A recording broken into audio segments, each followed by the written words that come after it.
ada istilah statistik dan statistika. Statistika itu adalah ilmu yang mempelajari tentang pengumpulan data, penyajian data, penganalisisan data, hingga penarikan kesimpulan dari suatu data. Sedangkan statistik adalah data berupa angka yang dikumpulkan, disusun dan digolong-golongkan sehingga dapat memberi informasi tentang suatu masalah. Artinya, statistik adalah data yang diolah menggunakan statistika. Nah, jadi jangan sampai salah ya, antara statistika dengan statistik ini ada perbedaan. Kalau statistika ini adalah ilmunya, sedangkan statistik adalah data yang diolah menggunakan statistika. Itu perbedaannya ya. Nah, kemudian ada istilah lagi datum dan data. Datum itu adalah suatu informasi atau fakta yang diperoleh dari suatu penelitian. Bentuk jamaknya dari datum adalah data. Sedangkan data adalah kumpulan informasi yang diperoleh dari suatu penelitian. Informasi bisa berupa angka, lambang, atau keadaan objek yang diamati.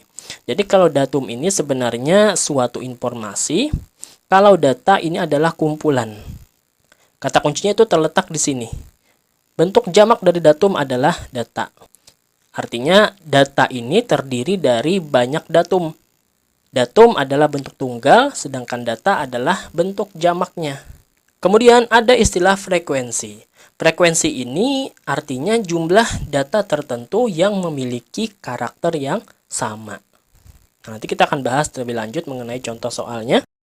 Nah, sekarang kita lanjutkan. Berdasarkan jenisnya, data dikelompokkan menjadi dua, yaitu yang pertama, data kualitatif, data yang menunjukkan sifat atau keadaan suatu objek, misalnya data hobi semua siswa. Ini digolongkan sebagai data kualitatif, sedangkan data kuantitatif merupakan data yang disajikan dalam bentuk angka atau nilai. Contohnya data nilai ujian siswa. Maksudnya data hobi ini kan kita tidak berupa angka ya, sedangkan data kuantitatif nilai ujian. Nah, ini berupa angka. Ini yang membedakan antara kualitatif dengan kuantitatif. Kemudian, cara pengumpulan data itu kalau data kualitatif bisa dikumpulkan dengan cara pengamatan langsung atau observasi. Kemudian yang kedua dengan angket atau kuesioner. Kemudian ada istilah lagi yang ketiga, wawancara atau interview. Kemudian eksperimen atau percobaan dilakukan dengan cara mengamati dan mencatat kejadian-kejadian selama eksperimen berlangsung. Kemudian yang kelima bisa dicari dari sumber lain, misalnya dari buku, majalah, internet, dan lain-lain. Nah, sedangkan untuk data kuantitatif, ini ada 3 cara. Yang pertama dengan cara mencacah. Mencacah ini contohnya seperti ini. Misalnya kita mau mendata tentang jenis-jenis alat transportasi yang digunakan oleh siswa kelas 7. Maka siswa diminta untuk mengangkat tangan ya, sesuai dengan perintahnya. Misalnya siapa yang berangkat naik motor, siapa yang berangkat naik sepeda. Nah, itu dengan cara mencacah.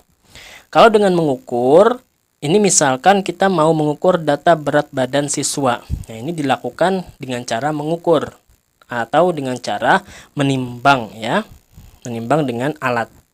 Sedangkan untuk mencatat data ini misalnya kita mengumpulkan data tentang pekerjaan orang tua siswa kelas 7. Nah, itu disebut dengan mencatat data. Misalnya yang bekerja sebagai pegawai negeri ada 5 orang, yang bekerja sebagai polisi ada 10 orang, yang bekerja sebagai wira swasta ada 9 orang. Nah, itu disebut dengan mencatat data. Nah, kita lanjutkan dengan istilah yang berikutnya, populasi dan sampel. Populasi ini adalah keseluruhan objek yang menjadi sumber data penelitian. Sedangkan sampel adalah bagian dari populasi yang dapat menggambarkan sifat atau ciri populasi tersebut. Sampel harus benar-benar dapat mewakili dan mencerminkan karakteristik dari populasi yang menjadi objek penelitian. Nah, ini gambarannya seperti ini. Populasi ada banyak orang di sini dalam lingkaran yang besar ini, kemudian diambil beberapanya saja. Nah, beberapanya ini yang disebut dengan sampel ya. Nah, sekarang contoh soal. Yang pertama kita akan disuruh menentukan yang mana yang disebut dengan data kuantitatif atau data kualitatif. Pertama, data nilai ulangan semester kelas 9. Nah, ini berupa angka apa enggak nih? Kalau berupa angka maka disebut dengan data kuantitatif. Nilai ulangan, oh berarti berupa angka ya, berarti masuk di data kuantitatif. Sedangkan data pekerjaan atau mata pencaharian ini disebut dengan data apa? Apakah pekerjaan atau mata pencaharian ini berupa angka? Pekerjaan 1, pekerjaan 2, apakah seperti itu? Tidak ya, jadi berupa nama pekerjaan bukan berupa angka, sehingga disebut dengan data yang kualitatif. Lalu yang ketiga, data hasil pengukuran curah hujan di Kalsel selama 10 hari terakhir. Nah, ini berupa angka juga ya. Kemudian data tingkat kemakmuran penduduk di beberapa desa di Kecamatan Martapura. Tingkat kemakmuran ini tidak bisa diukur dengan angka. Biasanya disebutkan dengan miskin, hampir miskin, sedang, kemudian cukup kaya atau sangat kaya dan seterusnya. Jadi ini bukan berupa angka, maka digolongkan sebagai data yang kualitatif.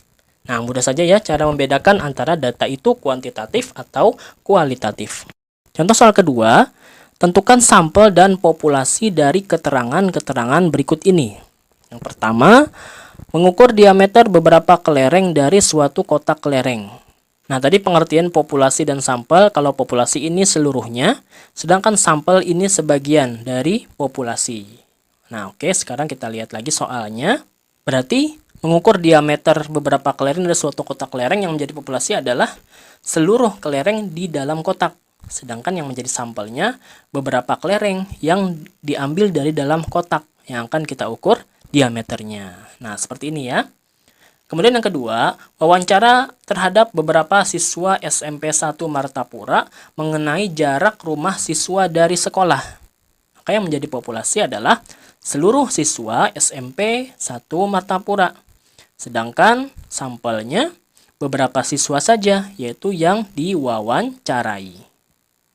Kemudian yang ketiga, penelitian mengenai kandungan zat pencemar air di Sungai Barito. Populasinya berarti seluruh air yang berada di Sungai Barito.